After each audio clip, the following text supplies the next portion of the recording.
Okay. Computer. We are now starting our recording. Everyone has written for 20 minutes. And now we're going to go around and everybody's going to read, and we're starting with Linda. So Linda, you may begin. Claire knows this because she's been my partner, right? But and Len, but I started this week to do a story about the breast cancer I had back in 1994. The really bad, and it's long and involved. I've never written all about it, so it's been almost 25 years ago. But anyway, so this is the third part. It's called "It's a Poor Prognosis." I sat in a small exam room at the University of Texas Health Science Center in San Antonio, facing one of the top breast cancer research experts who I'd come to for an evaluation of my case and a second opinion. Arriving in the morning, I spent the day being examined, scanned, and my medical files and reports were analyzed and reviewed. And now the doctor was giving me the final word. He looked me straight in the eye, saying, quote, "You have a very poor prognosis." His words are singed into my brain forever. I was stunned. I knew it was bad, but I did not expect a doctor to say that right out. "What do you mean?" I stumbled. My close friend Jerry sat beside me and she looked shocked as well. I don't remember much after that. I know he discussed the aggressiveness of this type of cancer, a large mass size estimated at 8 to 12 centimeters, huge by breast cancer standards, the advanced staging 3B, as high as you can go before metastasis. In short, it did not look good. I had no more than a 35% chance of surviving more than 5 years. Not knowing what to say or do, I felt numb. I thanked him and we left. I didn't even let Jerry drive back. I needed some level of control because I knew I would soon crumble into 1,000 pieces. Just let me get home to my husband and my beloved 10-month-old daughter.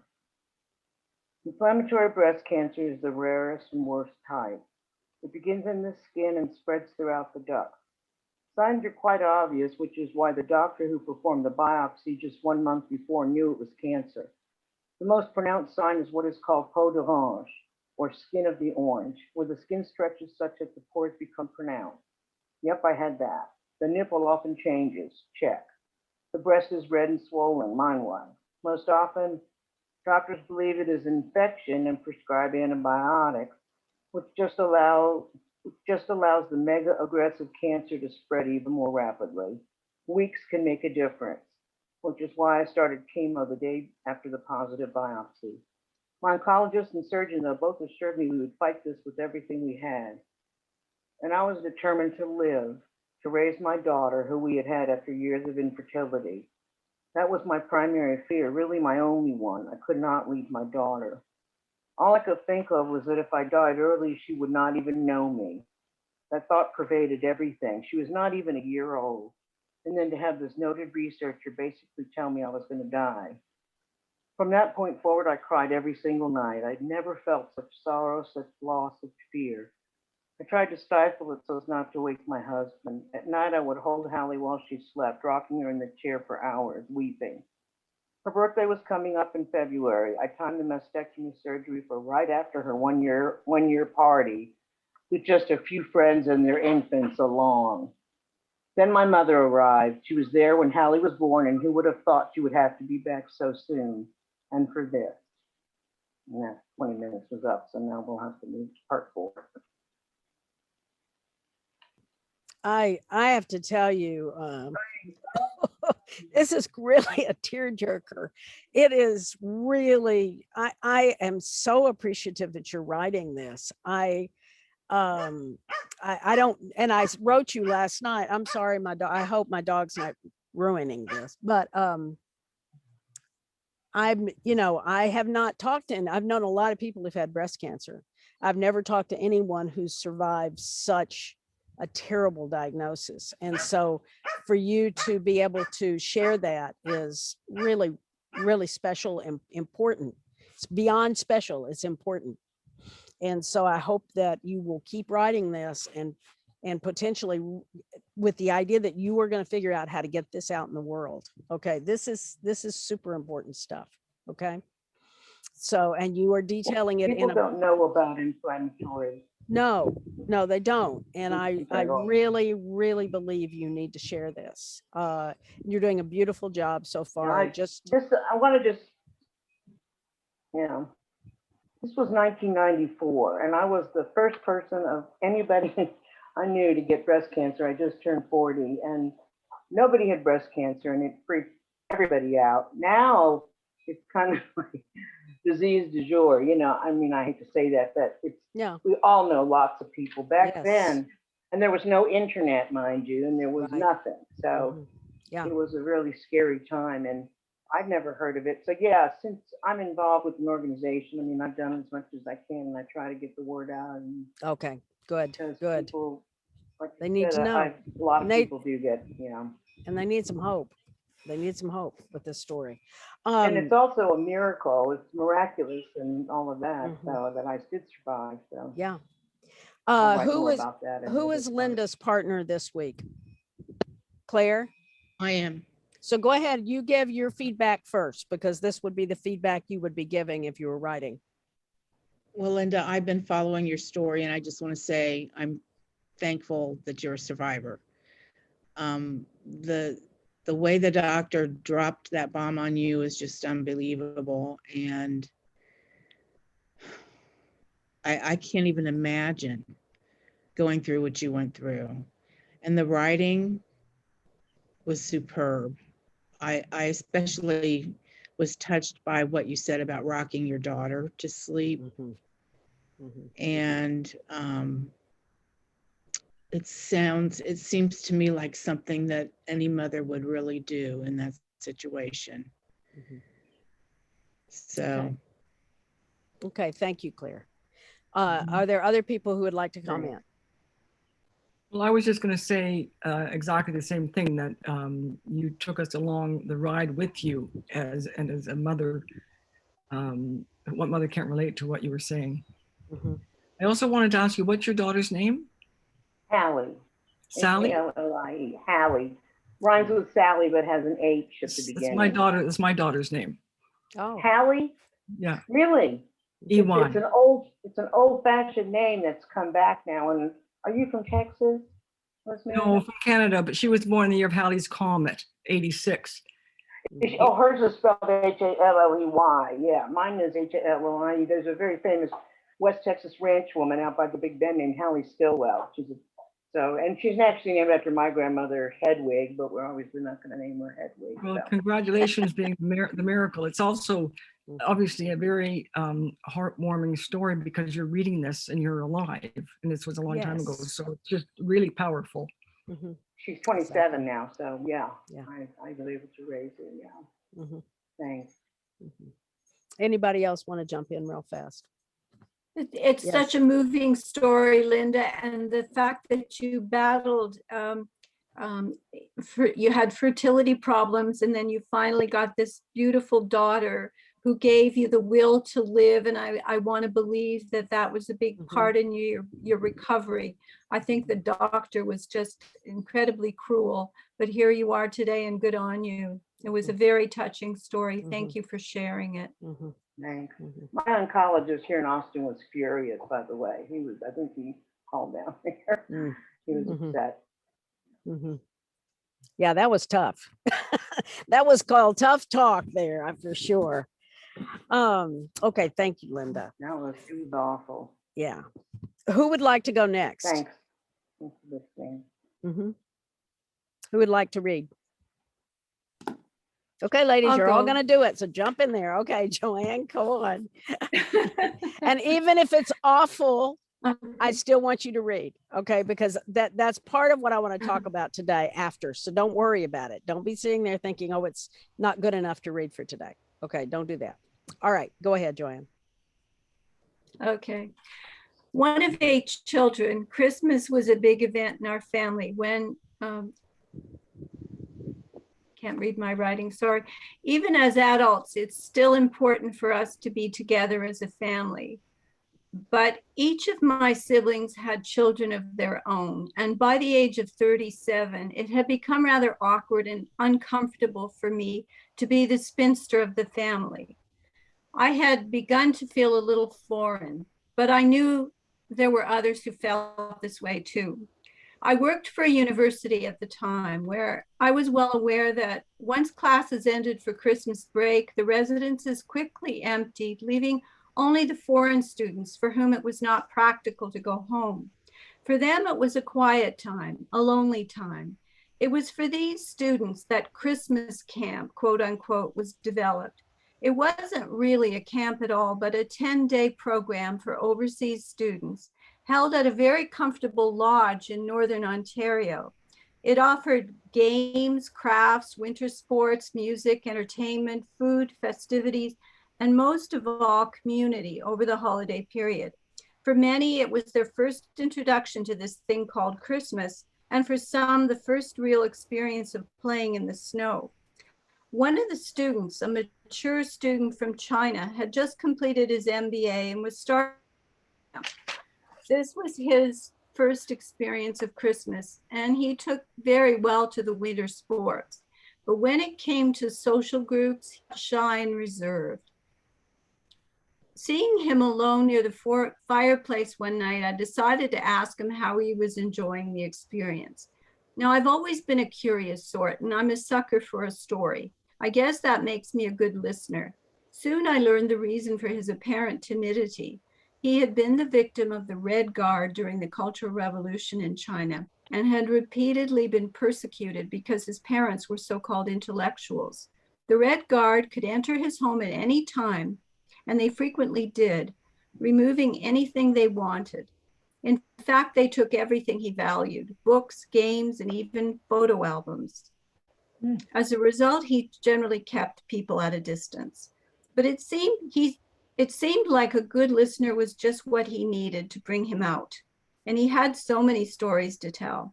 We ended up talking until quite late at night, and the night after that, and the next night, and the next. At the end of each night, we would meet, sit by the fire, and over the week, he revealed more and more of himself. And what a good storyteller he was. Maybe it was because he had been deprived of his books that he learned to recite the stories of O. Henry from memory, my favorite short story author. And now that I had gained his confidence and he was comfortable, he continued to regale me with his stories. And that's how I met my husband. Nice. That was great. Oh, I love that. I was hoping that was what was going to happen. I was listening, and at first I was like, oh, okay, well, then she was at this guy, and then all of a sudden I started putting this together. It was like, oh, I hope this is her husband. So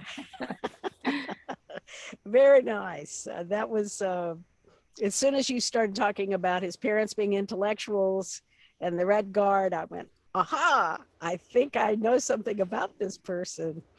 And for those sort of of you grew out of earlier readings this week. really, Earlier and writing. those of you who aren't Joanne's reading partner, I've had so much fun over the last few days reading all about her Chinese cook, who happens to be her husband.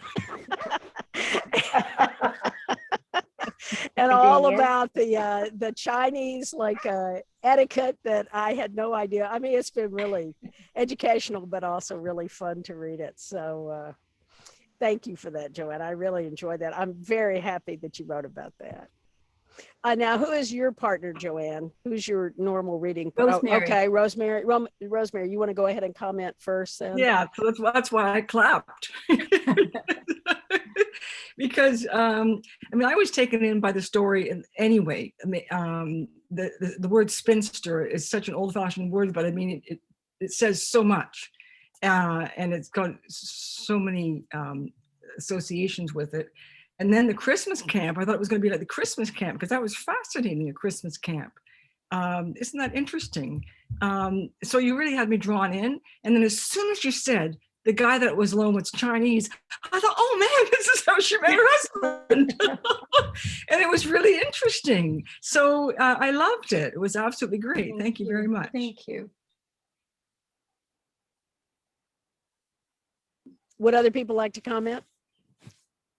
Just wanted to say I loved it too, and I love that you were describing it, and suddenly in the middle, I found myself saying, kind of rooting for you. I hope she ends up with this man, because you started out just recounting this story, Mhm. about the students, and initially I thought he was much younger. I don't know how old you were in relation to him. And he was a student and was fascinated with the whole experience he had, the horrible experience in China. And then like I said, I found myself saying, "Oh, I hope they get together." And you did. Well, I so think that's really interesting because Len and I knew that it was the person, but it was actually so well written and infused into the story Mhm. that Mhm. Linda was sort of thinking there was some energy there. So that's really nicely done, Joanne. Thank you. Yeah, Thank Job, it was you. Joanne. it was kind of a surprise, but when you started saying you're talking to him every night on night, I thought that's perfect. What a great relationship. So yeah, it was well done. Let me ask this very quickly. So Suspension. I'm thinking, Claire, you were Linda's partner as well, correct? That would naturally follow. Right. So maybe we should scoot ahead very quickly so that you can get her feedback really quickly before she has to get out of here. Okay. That's good. I have to find it here. Hold on. My arthritis, all this rain we've been having, my thumb is very sore, so I typed it. Okay, this is about my Paris trip with Jude Welly. Mm. And okay, my friend Jude and I were to meet each other at Charles de Gaulle Airport. We were on our way to explore Paris and attending a writing workshop with Eric Maisel. We rented a flat in the 6th arrondissement so we could be within walking distance of the workshop and close to a subway entrance. I'm a white knuckle flyer, so I armed myself with Ativan and reading material to occupy my mind. And all was fine until my seatmate arrived. He was quite a large man, and he could not comfortably fit in the seat next to me. And bless him for trying, but he just could not contain his person in that small space. When dinner arrived for the first time ever, I was thankful that everything was individually wrapped, as he kept bumping into me as he was eating and my crackers hit the floor. To make matters worse, the line to the washroom formed at my right elbow, so I couldn't cozy up to my pillow by hugging the right side of my seat. I was continuously bumped by the traffic. Suddenly, I broke out in laughter, thinking this would make a great Saturday Night Live skit. Upon arrival at Charles de Gaulle, things went a little crazy again. Jude's flight had been delayed for takeoff in Dayton due to weather. After being rerouted, a 3-hour wait turned into an 8-hour wait in the airport. On Monday, our workshop ended at 1 o'clock in the afternoon, so we decided we wanted to explore Shakespeare and Company bookstore on the left bank of the Seine. We bought tickets for the RER, which is the fast train, after some translation difficulties with the ticket agent. Neither one of us speaks perfect French. When the train arrives, you have approximately 2 minutes to get on or off the train. The doors will close, and unlike a bus, they cannot be coaxed open again. After winding through the tunnels to the platform, the train posted immediately, and I jumped on. Then Jude excitedly said, "No, get off. I'm not sure that's the right train." So I jumped off. Jude stepped onto the steps of the train to ask a gentleman if this train was going to Châtelet-les-Halles, and wham, the doors closed on a stunned Jude. She was on the train and I was not. I could see her face through the impatient doors. Her eyes communicated shock and obvious concern because there was no cell service in the tunnels. There was nothing I could do but leave. I had no idea where the train had taken Jude or even if it was the right train. Finally, we connected by cell, and eventually I made my way to the bookstore. But this time I took a taxi. All in all, we had a great time and we couldn't have had better weather. I stopped there. Oh my gosh. I know, That was crazy. I'm going to let Linda go first and it because was I'm worried about her long. time, but yeah, then I'll comment after. So go ahead, Linda. You can comment first. I have a few minutes, but yeah, I love that. It's kind of the travel log, the classic bad situation on the plane. Everybody worries about that. And when you travel, that's great. You had a good attitude about it and was able to laugh about it, because that would have been tough, I would think. I don't even like to touch on the plane, I try to get where nobody, but that's almost impossible on planes now. And losing your friend, when you talked about the trains, I kind of like Joanne, I was anticipating, oh no, I thought it was going to be you, at first when you got on and get off. So to get separated, and you're lucky you had cell phones at all. We're all old enough to remember when there was no cell phones. You Right. just kind of had to manage your way somehow. So at least you had that. So, but it sounds like a wonderful trip. Makes me want to go back to Paris. Yeah, Very- I love that. Yeah, Thank very, you. very much so. And yeah, I did the same thing with my husband and a friend, and I hopped on and they said no, and boom, the door. And so I just knew that I needed to get off at the next stop. It was a subway. So I got off and waited, and the doors opened, and there they were. And but it is, and I didn't have a cell phone that would have connected in Europe. So thank God that happened. But anyway, that was fun. It was, I loved all the details, this thing about this, and you were very kind about the man. Your description of the man was quite generous.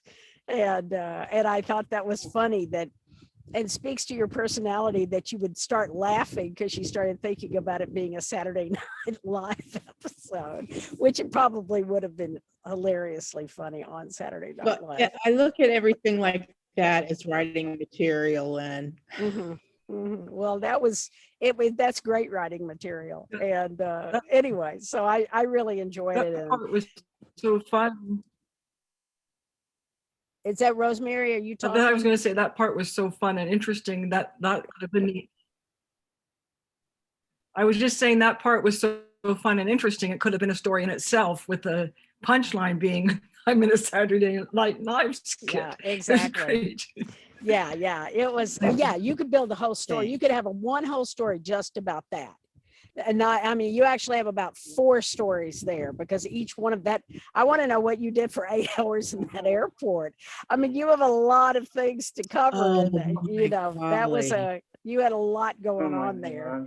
God. And then Jude must have been I don't pretty know exhausted. how well you might.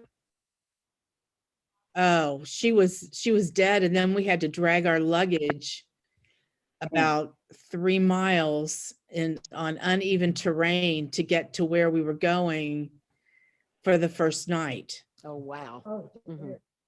Yeah. And it was crazy. Does anybody else have other comments they'd like to make? Just jump in. It's just a great travel story, Claire. It should be published. It's wonderful. Oh, thank you. Mhm. I will take that under serious consideration. It needs to be polished, but Well, that's okay. That's okay.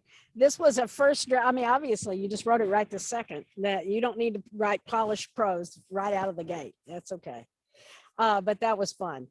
And I think we all miss Paris, or at least I desperately miss Paris. So I enjoyed even a little bit of I a do memory too. of going there. Yeah. Okay, very good. Who else would like to okay, go? so Kara, I'm going to leave now. Thanks, everybody. I'll watch the taping. Okay. Take care, Bye, Linda. Linda. Take care. I would be happy to go. Okay, Carol, you go next, and Laura, you can go after Carol, okay? And you two are Okay. partners anyway, right? No, you're No, not. I'm a partner. I'm a That's right. partner with Joan With Connor. this Joan week. Connor. I'm getting my Jones mixed up. Sorry there. Yeah, no, Okay. this is for this week. Okay, Claire was that's fine. my partner last week. Okay. Go ahead, Um, Carol. I'm stealing the name When Bad Things Happen to Good People, which is the name of a book by Rabbi Harold Kushner, which is pretty well known. I write this in sections. This is number one. Most of my energy has been absorbed by learning of serious illnesses of good friends. Some are life-threatening. At the same time, I am fixated on the collapse of the building in Surfside, Florida, and saddened that many lives were taken, probably because the building wasn't properly maintained. So much death. In many of my stories, I've talked about my long-term myth of immortality. Once I even wrote a 100-word story about a woman, fiction, flew to St. Augustine, Florida to bathe in the waters of the mystical fountain of youth, shocked when she discovered she had been duped. At my age and my spouse's ages, we are painfully aware of time passing rapidly. I remember being a kid who said I'm 7, I'm 7.5, I'm 7 3/4, almost 8. Then time was forever. Now I sometimes slip and almost forget I'll be 79 in October, my husband 85. And we have an 8-year-old granddaughter. So chances of seeing her really grown up are slim. When she's 18, I'll be almost 87. If I'm healthy, cognitively strong, I'll be lucky. I'll pray hard. Section 2, writing is keeping me positive and healthy each day. Since I retired from my private counseling practice, sometimes it's hard to fill up some spaces during the day. Reading, okay. Answering online email, okay. Only so much writing I can do in between doctor appointments, phone calls, especially checking in with friends who, like us, are facing health challenges. I am very lucky. My surgery went well. The pathology report was negative for cancer. Section 3, I'm upset. A friend with childhood diabetes, now 60, after many years of a partial loss of a leg, finger, something about non-treatable wounds, failed kidneys, is now in an arranged coma in the hospital to eliminate seizures. She has been on a ventilator. She hasn't been able to say she really is ready to die. When she told her siblings, and I'm guessing her husband, that was her wishes. He is allowing tests after tests, which I understand. Emotionally, he can't live without her. He's been her long-term caregiver. It's hard to know what anyone would do in his place, but I think he is being unnecessarily selfish, putting his needs ahead of her wish to die. Section 4. What is the meaning of life anyway? I'm not the first person to ask this question. Maybe if I understood death, I would understand life. How is life to be lived? How have I lived my life? Section 5. Funny memories. My husband saved all my letters when we were in the early stages of our courtship. Memories too far in the past, but still beautiful.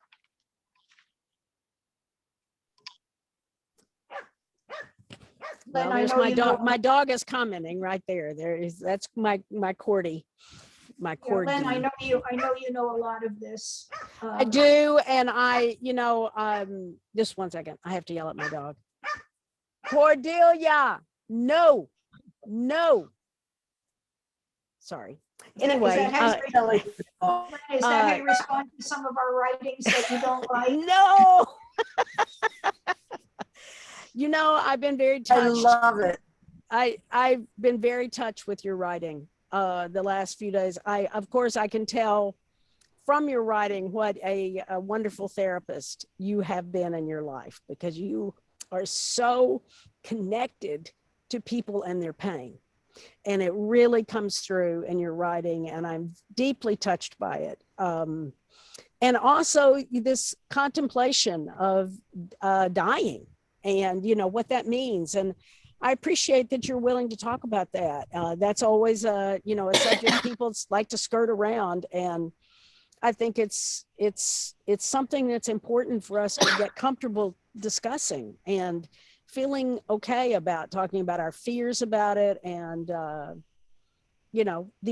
this unexpected, life in the unknown is very difficult. And so I appreciate your honesty with all of this. I Thank found you, this, Lynn. I found this all, I just think you're asking yourself so many questions.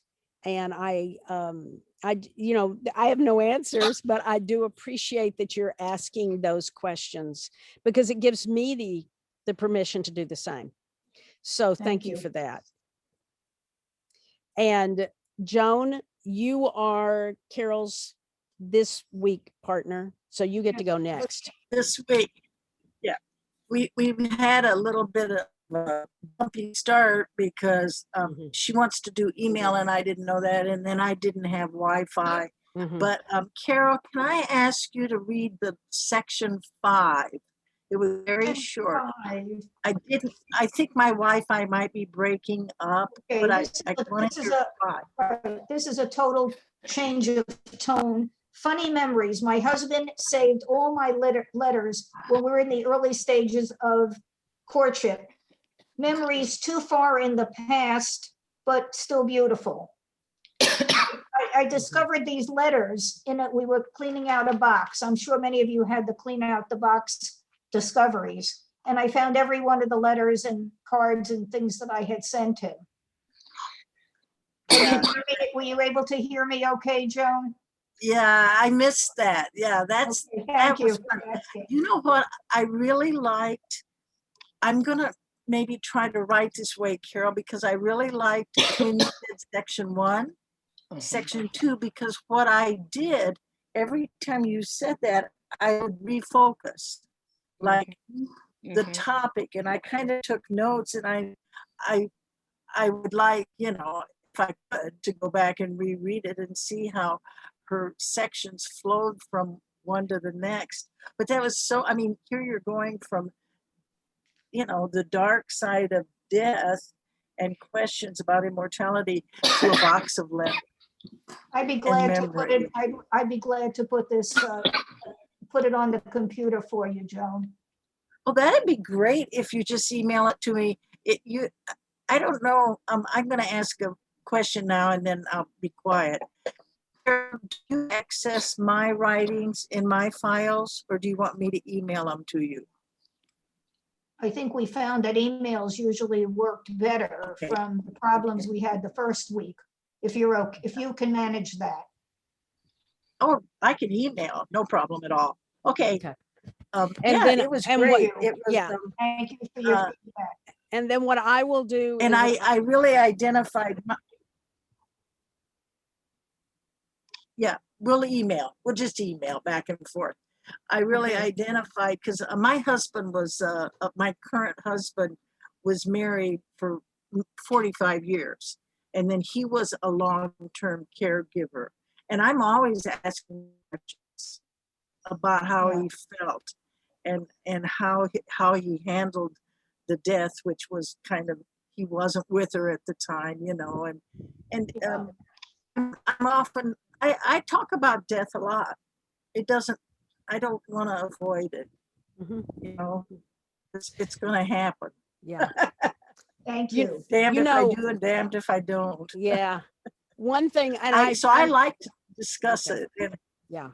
I'm glad that you brought that up because that resonated with me, that particular part about the caregiver, because I have my own story about that at some point I'll write, but it's my best friend came down with malignant melanoma when she was 32 years old and had they gave her massive radiation. And so she ended up having terrible radiation, everything just fell apart in her brain.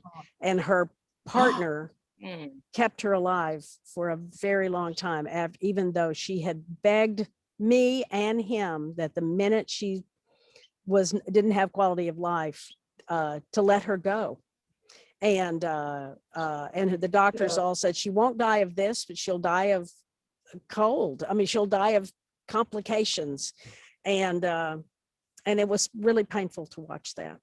So I could really relate to that. So thank you for bringing that up. Anybody else want to comment? yeah. Thank you, Thank you. Carol. Okay, Laura, Thank you. you're going to go next. You're going to go next? Okay, Okay, go ahead. sure. And my partner is Joan G, and she's not here today.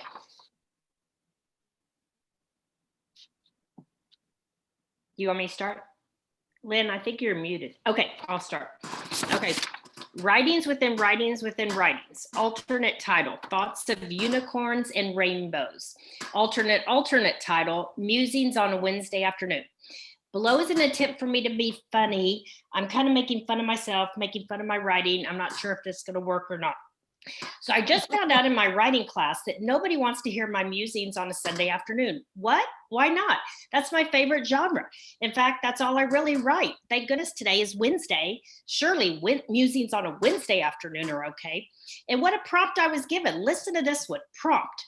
Write an angst-filled memoir full of details using all 7 senses. I thought there were only 5 senses. Maybe they're counting time and ESP. I don't know. I feel lost already. Use time travel. See everything from the other person's point of view. Write your deepest regrets and guilt using action, dialogue, be specific. I'm tired already and I haven't even started. Okay, well, first of all, I don't really want to talk about my write about my regrets and guilt. I don't even want to think about them. Ignoring my past, that can count as time travel, right? I just want to write a little story about unicorns and rainbows. Okay, I'll try. I write, once upon a time, once upon a time, trying to be healthy, there was a mom who had a 10-year-old son. One day when his friend was over, she served chicken and grapes. Her son fussed and fussed.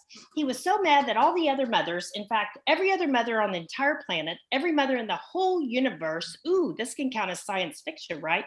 Serves goldfish and Cheetos on play dates. Well, let me review. What elements did I use? My son is still mad at me about this real incident, and he's 19 years old now. He still doesn't bring friends to our house. He thinks I'm a freak.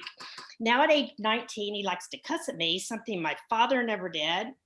No boyfriend ever did. My husband never says a bad word to me. So why does this teenage boy think he can get away with this? I don't like this writing about regrets and guilt. Why can't I just write dribble? Nobody's ever going to read this anyway, will they? Aren't I just writing this for me? And don't I ignore bad stuff for a reason? This is really stressing me out. I just want to go eat chocolate, more chocolate, more chocolate. Oh gosh, only a few more minutes and I forgot a few elements of my story. Let me edit. The grapes were smooth. The chicken smelled like chicken. The mom's ears hurt because her son was yelling. Wait, what are the other senses? Oh yeah, time. The play date seemed to take forever. ESP. Oh yeah, the mom knew all too well what her son was thinking. Sight, she could see her son frowning. Taste, the mom totally lost her appetite, so she had no idea how the food tasted. Place, this happened in the kitchen. Oh gosh, I gotta be specific. The date was April 19th in the year 2012. I really don't like this story. Was I specific enough? Oh, dialogue. Quote, you're the worst mom ever. End of quote. Yuck, I'm really hating this story. I'm not a good writer anyway. Nobody's gonna ever read this. I'm just gonna write the story I wanna write. I write, quote, once upon a time, there were unicorns and rainbows, ... End of quote. So, that's it. All right. Well, you really made me laugh all the way through that. That was very funny. Well, I tried. Well, it worked. And writing funny is not easy. Okay. That is not easy. So give yourself Okay. some props for that. That's good. So what class are you taking? A class where you're having to do this? This class. Oh, this No, I'm class. kidding. Well, I started looking at all the prompts and they were all so good. And I thought, let me just throw them all together in one big prompt. Oh, I see. Well, you did a good job. And I can Well, tell thank you that, no, and you often write these very, you always, I won't say always, but often make me laugh. And I do appreciate that. And it is not, I mean, you make one of the best ways to make people laugh is to make fun of yourself, and which you are willing to do with abandon. So I appreciate that, because it makes everything, life is not so serious that you can't have a good time. So thank you for that. Do other people have comments? Well, yes, I thought it was brilliant. Just because it was so disjointed, but it wasn't. And I love self-deprecatory stuff. Like, I just love it. So it was brilliant. Mhm. Nice Well, to thank you. Thank you. And I think that, oh yeah, Carol, go ahead. Carol? I was going to say a couple of things. Can you hear me? Yes. Okay. I think the combination of the writing, the humor, I call it stream of consciousness, plus the way you deliver. We haven't been talking about delivery because we're not here as theater Mhm. people. We're not into acting careers that I know about, because otherwise I'd be happy to sign up. But if you put together your delivery and your enthusiasm and your will-o'-the-wisp way of addressing what you've written, I would say that's a great combination. Well, thank you. Thank you. Very good point. Very good point. And now in the days where you can do a podcast or you can do a video of yourself, put it online on a Absolutely. blog, there's an opportunity. So be thinking about Oh, it, everybody. And I But do want to my children, go on. my children have told me I can't ever have a TikTok channel. Oh, Oh, They said Well- there's no way. you don't ever have to tell them. They're never going to find it. Okay, all right. I want to go ahead and move on because I'm worried about our time. So let's go on it. We have 4 people who haven't written or haven't read. So let's move to one of the 4 of you, and you know who you are. So somebody raise your hand. Okay, come on, lady. Okay, Rosemary, you go first, and then Charlotte, and then Judy, and then Joan. Okay, let's do it.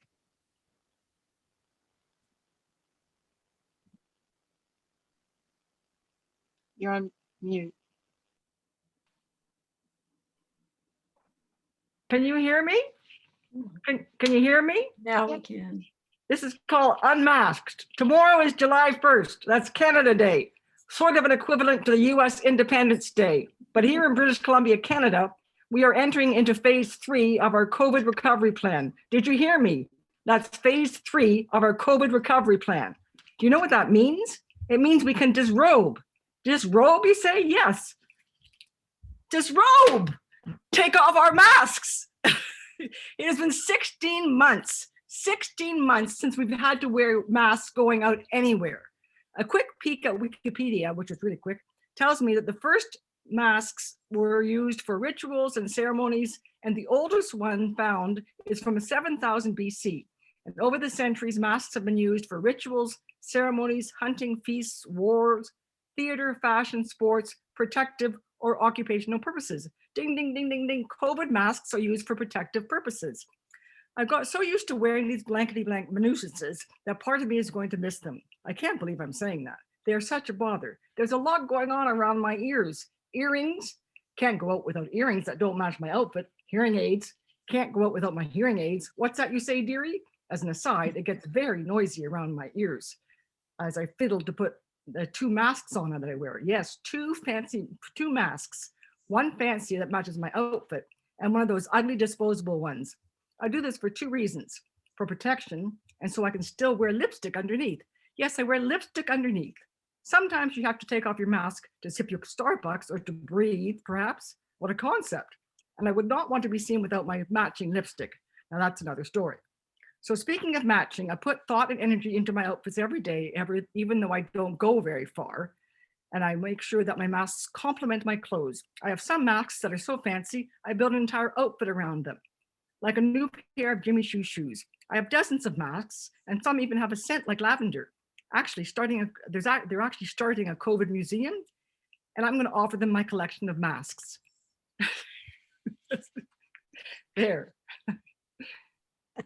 Very funny, very good. And talk about delivery. I think you've definitely got some opportunity there for a great podcast or a great video clip to put on a blog. So consider that, because I like that dramatic flourishing of that mask coming off there. Very good. And I do think we can all relate to this one. That's very, very well done, focused on, and I love all the little details about the hearing aids, the earrings that have to match the outfit, the mask that has to match the outfit. We know a lot about you as a result of these masks, and that's very charming. So thank you. Does anybody, who is your partner this week? Is she here? Oh, all right, Laura. do you I wanna- am, yes. Oh, Joanne. Okay. It's Joanne, yeah, the performance of that was just so much fun. Lots of humor there, and gosh, we need humor in this COVID crisis that we've been through. And I have a hair appointment on Friday, so wow, I'm just so happy. I love the idea of the scented masks and the COVID museum. My goodness, there's lots there, and it's well timed for giving people some laughs when they need it. That was Yes. really fun. Mhm. Thank Very you. good. Very good. Thank you, Rosemary. Yeah, Laura. Just going to say that was super funny and I loved your delivery. And, you know, the story circle, the next anthology is Life After COVID. So that would be a perfect piece in there if you want to send it in. So, That's it. I mean, we would miss seeing you, but the writing itself is like, is wonderful. So, Yeah, that's a very, very good point. Thank you, Laura. Thank you. Okay, Charlotte, we're going to move forward with you now. Okay, sorry, I don't have any props. Just gonna read. Come on, Charlotte. You know, I was looking around real quick to see if I had a baseball hat or something, but no. Okay. Okay, that damn trophy. I was a year ahead of my sister in birth, in school, and everything she tried to do. I had been there first and done fairly well. She was starting below zero. This is until Mom enrolled us in bowling at the same time. Neither of us even knew what bowling was, but Mom had decided we were going to do it. Good call. I stank at bowling. The other members of my team knew each other, had somehow arranged to be on the same team, had eyes on first place. Then they got me as their fourth. Their faces fell when I announced this was my first day at bowling. I had no idea how to play this game. I didn't know how the score worked. I didn't even know why I was wearing used stinky shoes. One of them really ran for help. He returned with a short round lady who asked me a few questions. When she learned there were at least 2 newbies, she asked for an announcement to be made. All first timers report to the front desk for some training, please. She was excellent, very patient. She showed us how to pick out balls, how to hold them, where to stand, how to walk or approach, but don't cross the foul line, where to aim, how to release the ball. She explained the gutter. We each took a turn. I was the tallest and went first. I stank. She sent me to the back of the line. Rita went next. Perfect. Try again. Perfect again. She was sent to her team. Eventually, we got back to me. I had never been in remedial training before, but I didn't mind. Getting one-on-one training was kind of nice. It didn't help. I still stank. Brown lady reluctantly sent me back to my team. Team was disappointed until they figured out that my giant handicap could be an asset. I trudged through the year. Each week I sought out Round Lady. Each week she tried something new. Eventually I could keep the ball out of the gutter, mostly, and even bowled a strike or two before the end of the year. Rita excelled. Before the end of the year, she bowled several games over 200. We were in junior high school. This was really excellent bowling. There was a banquet at the end of the year. For the first time in our lives, Mom would not be able to attend with us. I don't remember the reason, but I do remember the lecture I got. You will sit with your sister. You will not tell her in advance she's getting a trophy for those 200 games. You will cheer for her and congratulate her. Okay, I agreed. But what did she think I was going to do? Boo? We arrived at the banquet, unsure of what to do. Most of the other kids were sitting with their parents. One of Mom's friends waved us over. She had saved seats. We sat, we ate. The trophy ceremony started. They started low and worked up. Finally, the 200s. Her name was called. She looked a little surprised, but then smiled and walked to the front to collect her 6-inch trophy. I cheered, told everyone that was my sister. When she returned to the table, I congratulated her and asked to see the trophy. It was nice. It said first 200 game. We settled in to wait for the end of the ceremony so we could run home to show Mom. But there was a catch. There was a trophy for most improved average. Guess who won that 18-inch tall monstrosity? It even had my name on it. I didn't want to collect it. Mom's friend shoved me out of my chair. Rita shrank into hers. The ceremony ended. We returned home. I tried to hide my trophy. I knew what was coming. I tried to stall. I entered first and announced Rita had won a trophy for doing great, and I got one for starting really, really bad and getting better. Rita walked in, dropped her trophy in my mom's lap, and continued on up the stairs to our bedroom. Mom looked at me. What did you do? Oh my goodness, that's a great story. That is really a good story. Poor Rita. That's very well told. I did not expect, I didn't see that coming. That was good. Good, Charlotte. And I love all those, and the round lady, and she kept helping, and that was all, and then the giant handicap and how that helped with your team. Those details really were Thank you. very strong. But the whole thing fell together very beautifully and nicely written. Who, and now Anne is your partner to this week, is that correct? Okay, so she Correct. isn't here. Would somebody else like to comment? We take one comment from somebody else.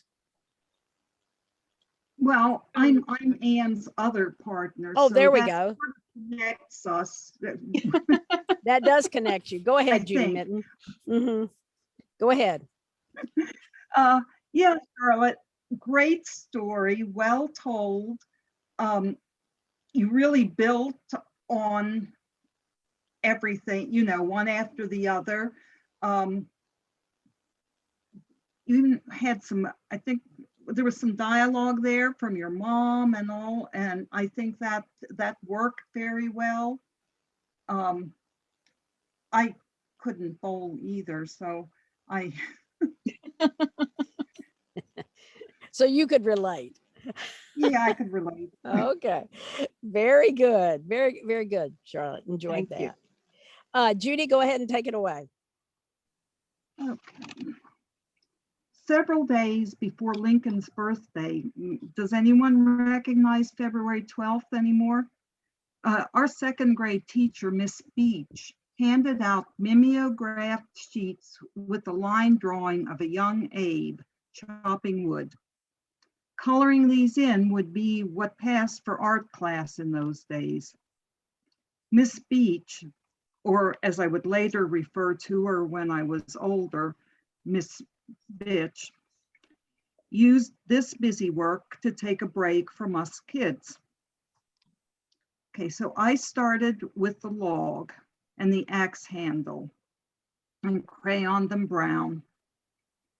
I remember pictures of Lincoln showed him with dark hair, so out came the black crayon.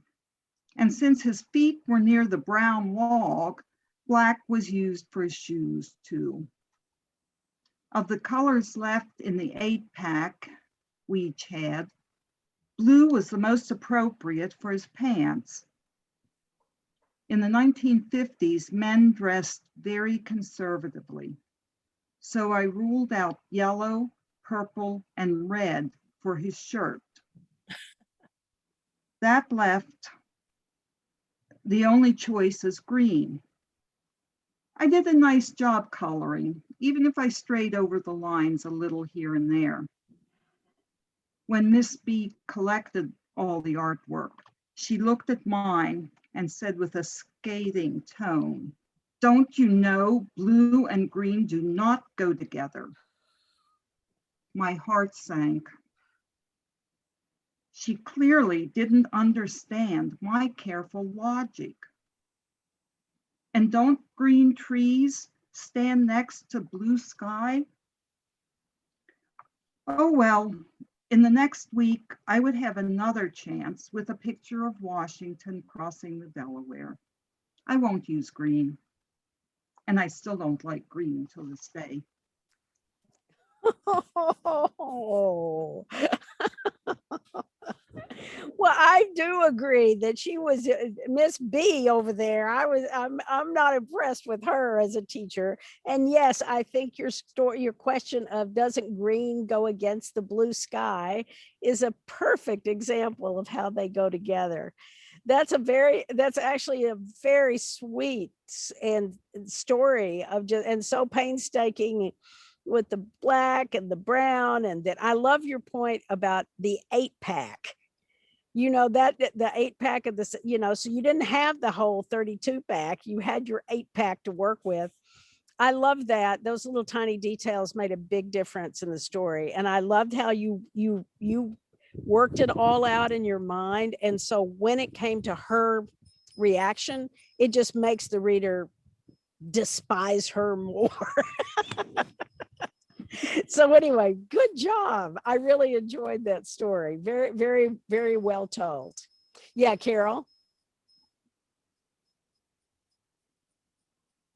I think that you were cognitively superior to the teacher at the age of 7 in second grade, because I had to think a minute about the sky and the green, and I thought, that's brilliant. And I'm 78 years old. Obviously, I don't know how old this teacher was, or her ability to see more abstractly and not just concretely, which is sad. And also because, what is it, Piaget, you don't start to learn abstractly until about 10 or 11. So you were ahead in your cognitive skills, that you could go from concrete, but already think abstractly. I thought that was brilliant. Well, there you go, Judy. I think I feel much better. Thank you. It's true. This has worried me for, you know, however many years. well, I think that Well, I think Carol's points are very, very well taken. And I mean, and also well presented. So thank you, Carol, for that. Sure, Okay, my Jonah, we're pleasure. going to scoot on to you because we're running out of time here. So let's hear Hey. yours. We moved campgrounds today. And as much as I like to think and believe that I want to camp off the grid, I believe I don't. We left the campground around Hayden Lake, which is in Hayden, Idaho, an upscale town next to Coeur d'Alene. We left the campground before 9 o'clock because it was getting hot. It was dusty, dirty. We had no hookups, no cell service. Our neighbor was annoying and gone all night, but might return. And the truck was much more comfortable than sitting out amongst the dust or sitting in the unair-conditioned trailer. No hookups. We have all hookups here in the state park 30 minutes from our previous dust bowl. We are on a blacktop pad with clean rocks under the clean picnic table, and the awning is extended. We have water, sewer hookups, 30 amp, and my hotspot phone is obviously providing Wi-Fi. Is this suburban camping? I pronounce myself happy. We're not nestled in trees, just surrounded appropriately. We're not inclined to cook coffee outside on the propane cooktop, but we could. However, the electric curry cup maker will be sufficient tomorrow morning. When I see those humongous motorhomes on the interstate, parked in the KOAs, might be one near me as I write right now. When I see them, I verbally abuse them by saying, with all that stuff, dishwashers, wine coolers, ice makers, even clothes washers and dryers, I say, why don't they just stay home?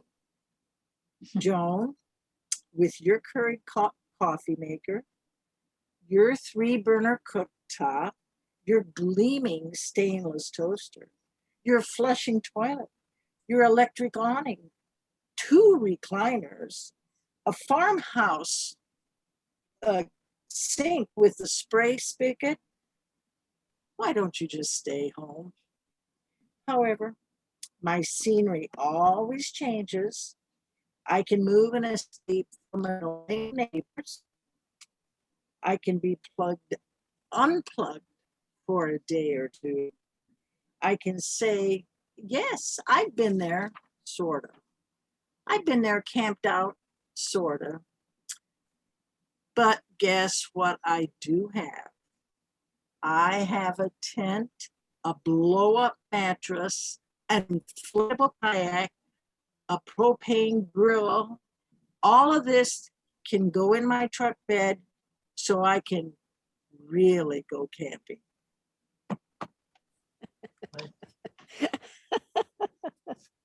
Well, I tell you, I'm just having the best time this afternoon. You guys are just, I do love it when I just make me laugh. And that one really did, Joan. I love that. And I do know that feeling of, I'm out here in my Airstream right now in the Orange Grove, and we think of it as glamping, but in comparison to those dishwasher laden big, I don't even know how much money those people spend on that stuff. This looks pretty humble in comparison, but I do not have a Keurig, my dear, or a farmhouse sink in my Airstream. So I think you're doing pretty well over there. But dearie, it's an Airstream. Well, it is, but it's It's an an old Airstream. Airstream. We got a lot of let's say vintage trailers on our property that we use. My husband loves to buy things Oh. like that. So believe me, we have a lot of I mean, if they ever will be redone, they'll be a fortune, but right now we're enjoying them in their natural state. But anyway, that was very funny. I loved, again, it's self-deprecating humor is, you can't help but laugh when people do that. And you do have some reflection in there. Here it is. It's right behind me. Well, there it is. Oh yeah, I see it. Yeah. Anyway, so Nice. that was a lot of fun. I enjoyed that. And your partner Thank is you. Carol. Carol. Carol, you get to respond. Well, I'm probably redundant. I hadn't heard this one before, or maybe something like it. I love the idea of being critical of others who have all these fancy things, when we ourselves would be just as happy to have them, but we want to say that we really camped roughly. We want this little bit of martyrdom to come in there. So others can say you could make a brulee with a little two burner stove. Oh yeah, I did that. Very true, Carol. Very true. Does anybody else have anything any other comment? I'll just say I love camping. I do too. And the I do people too. All are so sorts of nice. it. They're so nice. Mhm. No, it's I think. it's a wonderful, wonderful way to spend time. I will say that for sure. So That was anyway, a fun story. that was fun. Thank you guys. We are 5 minutes over. I was going to say, and when I said I was going to come back to something, is it was so interesting that everybody was able to produce such amazing work within that 20 minutes. I was extremely impressed. But even the whole key, I was talking to my daughter today about creating habits, and particularly the habit of writing. It really is a good lesson for you to try to stay right at the 20 minutes, even though there's going to be a part of you that wants to write for a lot longer and, I want to get it just right and I want to go back and edit. But what happens is that that's when you start getting tired, and you don't get tired that day, but you get tired a few days later. And then you're like, well, it was supposed to only be 20 minutes and I've spent 2 hours a day on this. And then you have this way that you can combat it. And so I really recommend, there was a lot of excellent writing within just 20 minutes. And that way you cannot, when it's only 20, it's hard to talk yourself out of it. You can say, all right, you just sit down. I know you're going to try to talk yourself out of it, because if it's not already harder, it's going to get harder over these next little bit. And so, but you just say, what's the only thing I have to do? I just need to sit down and write a sentence and then write another one and write another one, but only for 20 minutes. Okay. That will help you get through this. And after this is over, it will help you to continue to write. Okay. So that's my message for today. I wanted to, let me make sure I've got a little note here. I just want to make sure I'm covering, and I am recording. Thank you, whoever reminded me. Okay, I do need a volunteer for week 4 to read 2. And so if anybody is able to do that, and I know Charlotte's already done that. Claire has already done it. Carol, can you do that? Can you volunteer for week Try to do 4? my best. Yes. Okay, perfect. All right, I'm going to put you down for that. Carol, week 4. Okay, everybody. And I know that we have some people, like Carol is one, who prefer to do everything by email, which is very simple and it's not hard at all. You just have to communicate with each other to know that that's what you're doing. And, you know, then everybody else can just upload. And if you want to keep a record, you can just keep it uploaded in your file or not. That is entirely up to you. Okay. But I believe I'm hopefully am back on track. I still owe Rosemary, I haven't finished your reading for the last couple of days. I've done one, but I didn't finish the second one. No rush whatsoever. Okay, but Yeah, no I rush, like no to rush. stay on top of it because, you know, we circle back around every day with 13. So I like to kind of stay on top of it, but I will get to that. And anyway, I am so enjoying your writing. So just keep it up, ladies. You're doing a great job. And everything you're writing, you know, keep because I think you could, and I want you to start thinking about a blog. That's a natural next thing to do. You're going to have a month's worth of writing, and a lot of it is already, I mean, most of the stuff today you could actually just put right on. And it's a really great way for you to get your readers, your writing out there. And it doesn't matter how many readers you've got. If you have 5 who read your stuff, it'll grow, but it will also give you a way to get to keep writing is primarily the thing. Okay. Yeah. Carol. I wanted to thank you, Lynn. I took that writing about writing. I had to condense it to 350 words, but it's been picked up by Joe Virgil, True Stories. Oh, I great. don't know if that's the correct, but I want to thank you for the suggestion. Wonderful. I'm so pleased. I'm so pleased. And all of this, and that is the other option, is that, you know, Story Circle Network has 2 blogs. They're always looking for material. One is One Woman's Day. Anything that you wrote today would fit in One Woman's Day. And then also, I want you to think about submitting to True Words with Joe Virgil, who's the editor, because she will have a new, I mean, she's always looking for material, and everything that everybody's written, I mean, you could just submit it, and it helps Story Circle Network too. It's not just about you. You'll be a good literary citizen by doing it because it helps this organization. Okay. And we will all appreciate it, because the more we have of that, the more it encourages other women to tell their stories. Okay. Thank you. All right. So I'm going to say goodbye and thank you. And we're only 10 minutes late. I was hoping we'd be right on time, but next time, that's our goal. Pretty Okay, close. my dears. And so we'll go Thank back to our you. Monday time next week instead of Wednesday. And I'll look forward to reading your work between now and then. Okay. Thank All right. All right. you, everybody. Bye then. Bye. Bye, Take everybody. care. Bye. Bye.